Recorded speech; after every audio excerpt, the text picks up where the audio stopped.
नमस्कार मित्रांनो, आज एक भव्य दिवस ओपनचं मैदान पार पडतंय रेटरे धरण या ठिकाणी देवेंद्र फडणवीस केसरी. आणि या मैदानातील मित्रांनो सेमी क्रमांक 3 सुटला. सेमी क्रमांक 3मध्ये काटाकीरशी लढत झाली. या सेमीमध्ये होता लक्ष्मणराव आणि सुंदर. याच सेमीमध्ये होता बैलगाडी क्षेत्रातील देव विक्रमादित्य बाकासूर आणि एम नाना यांचा राजा. याच सेमीमध्ये होता मोठ्या मैदानाचा मोठा असतात रायफल 81-81. पण मित्रांनो या सेमीमध्ये 2 गाड्यामध्ये काटाकीरची लढत झाली. लक्ष्मणराव वर्सेस बाकासूर. निकाल नक्की कोणी घेतला, कोण झालं सेमी पास होऊन फायनलसाठी पात्र? तर मित्रांनो या सेमी 3चा निकाल आहे.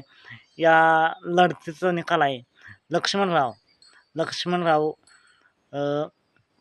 काटाकीरच्या लढतीत तोंडावरती निकाल घेऊन फायनलसाठी पात्र झाला आहे. म्हणजेच काय तर बाकासूर आणि राजाची हार झालेली आहे.